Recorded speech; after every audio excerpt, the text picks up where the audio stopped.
I'm Brad Lovell. I'm out here with my brother Roger in our AMSOIL Ford Bronco built for the 4600 stock class.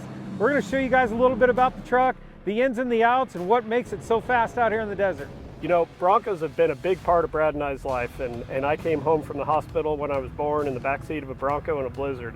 And ever since then, our dads had Broncos, our kids have had Broncos, and Brad and I have had Broncos. So there's always been at least 5 Broncos in our family at one time. The beauty is now we're out here racing a Bronco. We were fortunate that we were able to work with Ford in designing the new Bronco here, so we were able to have some influence and really make it a great off-road machine.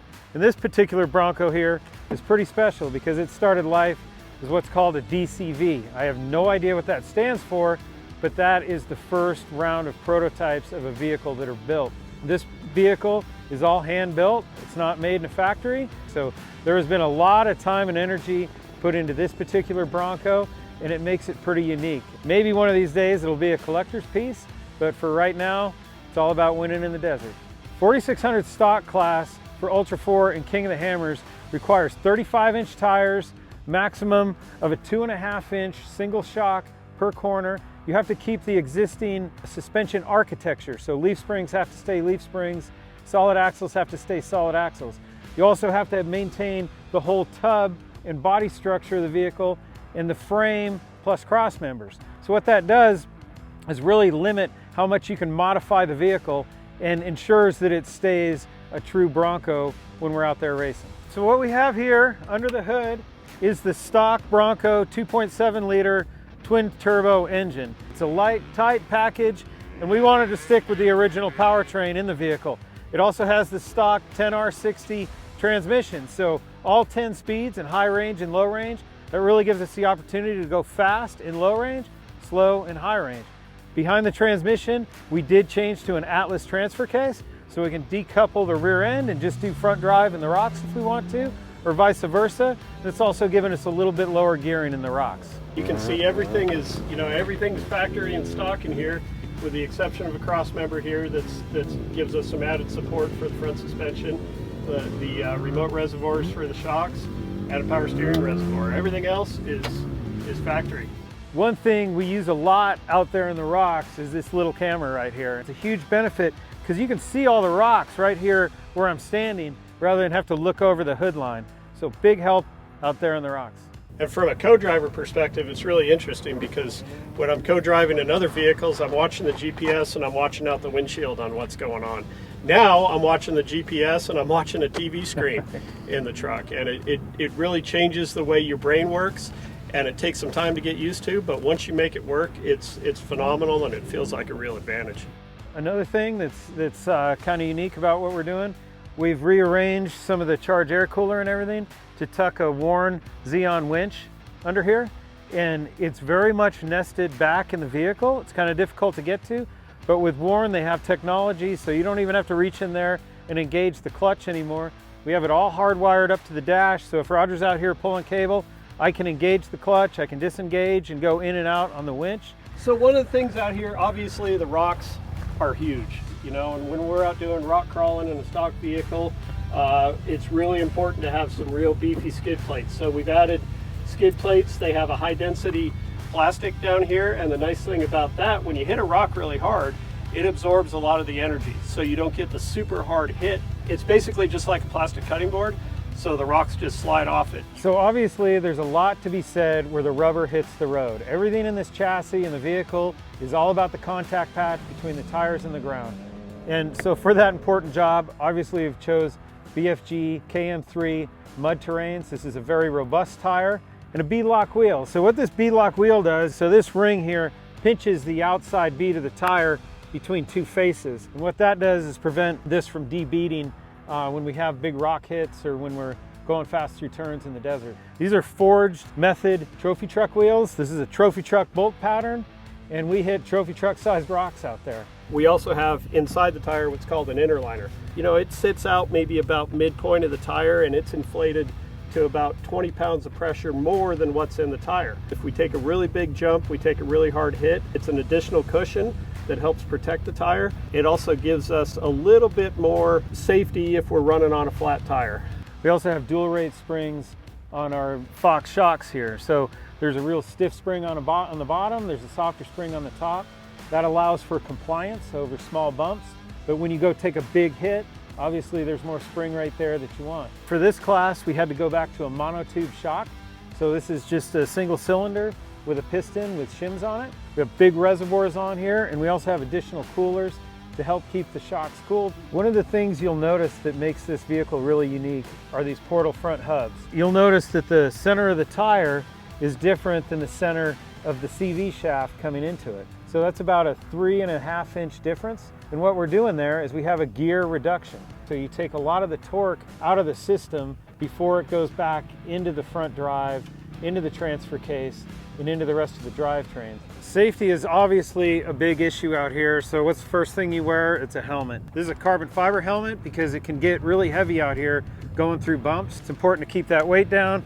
We have a neck restraint. We also have 5-point harnesses. So these are pretty unique for the desert with the adjusters. There's actually a ratchet right here that we tighten ourselves down with to get the belts tight enough when you're bouncing around out there.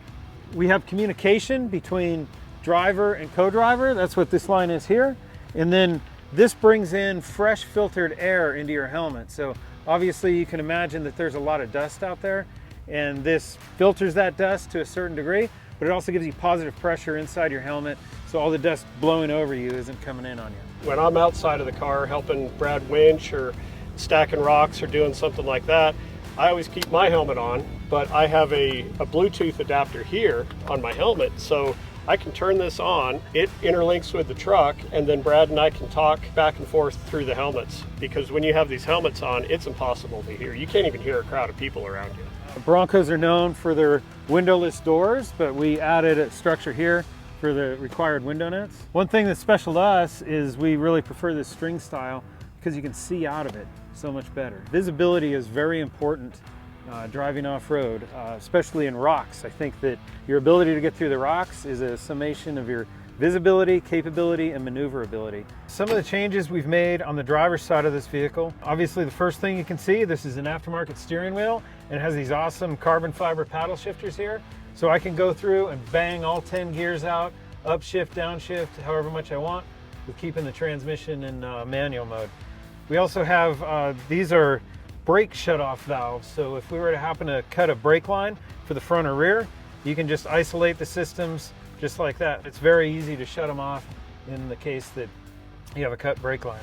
This is a brake bias adjuster. So this has a traditional race car style design for the braking system where you have a front master cylinder and a rear master cylinder, and this will adjust the bias between them so you can get good proper braking and rotation. We also have up here, kind of hidden behind the steering wheel, these are my winch controls. So I have a button here to arm the winch. I can release the clutch so the winch will free spool. I'll re-engage it there, and then I can winch in or out. So everything that had to be done outside before with running back and forth and engaging the clutches, I can do right here. This is the keypad for the Motec. So this is where all the functions of the truck happen: ignition, start. A lot of this is automated. We have 2 fuel pumps in here. We have helmet air. We have lights. We have cockpit lights. We have a siren, which I'll hit for you. Now that's pretty loud, right? So that's off of an ambulance, but you'd be surprised how hard it is to hear in the desert. So we really need a siren that loud to be able to alert vehicles in front when we're ready to pass. The driver's responsibility is to drive, and that's really about it. So as a co-driver, I'm watching this Motec over here. This Motec tells me everything I need to know: oil pressure, fuel pressure, tells me a lot about what's happening with the way that Brad's driving. It'll also give me an error code if we have a temperature that's too high or something like that. It'll tell me exactly what's wrong with the truck. And then we have probably the most important part for the co-driver, the GPS. And the GPS over here, my job is to keep the arrow on the little red line. It's as simple as that. So I'm navigating on this GPS, and you go out and you pre-run a race, you mark hazards, you mark fast lines, you mark turns in there. So I always have to be watching well ahead to see if we've got a hazard coming up so that I can alert him to get slowed down. We also have the racing tracks. What the racing tracks does for us is it lets us know if there's a broken down vehicle up ahead. It'll send us an alert there, and we do have the ability to hit the push to pass, to request a pass. We also have down here, we've got the radio and the intercom. The red buttons are the push to talk on the radio. And then we have the lockers for the front and rear, and a high-tech poking stick that we use in the event the mirrors get pushed in. So the more you do this kind of thing, the more you realize that sometimes simple is better. And that's where we came up with the poking stick. One thing that makes Broncos so great off-road is the rear 5-link suspension combined with a coil-over shock. We're doing some additional stuff in the rear suspension to control exactly how it moves. In an off-road suspension, you want it to be real progressive, so nice and soft and supple in the ride area, and then when you get out to the extremities of droop or bump, you need a little bit of additional control. For additional control in bump, we have some Fox 2-inch air bumps in there. So what that does is it cushions the last bit of suspension travel without bouncing off of it.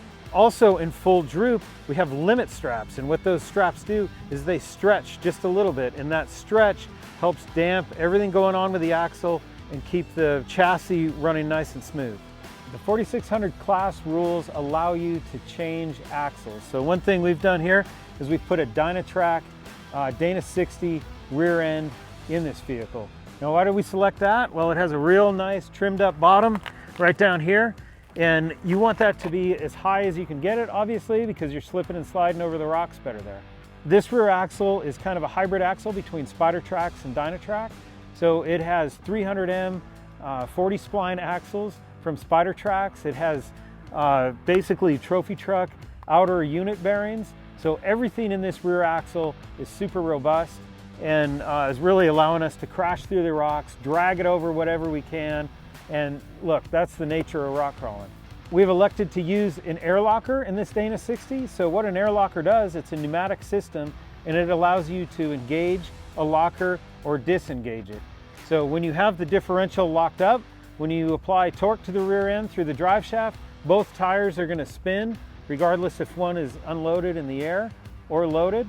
If you unhook that, then the unloaded tire would spin and the loaded tire would not. So usually we're running with that locked. When we don't need it, we run it unlocked to keep strain off the drivetrain. There's big rocks out here in the desert. We do have really tough tires, but inevitably you're going to have a flat. So we always carry a spare tire, and we have to be prepared to change that tire and do it on the clock and do it really fast. So what we have here, we've got our spare with a quick release strap. We can get the spare off the truck really quick, and then we have a jack over here that has been modified. It's kind of like your traditional floor jack, but it's got a skid plate on the bottom. Underneath the tire, we have a impact, cordless impact, and we can do a tire change really pretty quick. We're also carrying some tools in tool bags here. We have a strap just in case everything goes bad and we need a tow out of the desert. We have a snatch block up here for winching. And in these tool bags, we have standard mechanics tools. We have a lot of duct tape and baling wire and chewing gum and files and whatever we've used in the desert in the past years to get any vehicle to the finish line. So we don't want to have to open these bags, but in a lot of races we do. Endurance races, King of the Hammers, you're probably going to have an issue at some point during your day. So you have to be self-reliant. You have to be ready to fix all that stuff out in the desert. Fuel is always something that can be very challenging in an off-road vehicle. So safety is number one. For that safety, we have a dry brake. So this is where we fill it. It's called a dry brake because it pushes this back. So once the fuel can is engaged, it opens. When you pull the fuel can out, it will stop flow, so you don't have any spills or anything. And inside the fuel cell, back here, it's 35 gallons, but it's a whole nother world in there. Inside of there, we have 2 fuel pumps. So if one fuel pump dies, we have redundancy, we'll start the next fuel pump. It's also completely filled with foam, and that foam helps the fuel from sloshing around to keep those fuel pumps submerged. And finally, a really trick piece in the fuel cell is a Holley Hydra mat. Once it becomes partially uncovered, it has little cellular fibers that close, and you can suck up every last bit of fuel. So that's important when we're at all these crazy angles in the rocks or in the desert, looking to suck up every last bit of fuel. That was a quick rundown of our 4600 Bronco. We hope you enjoyed it. We'll see you at the races.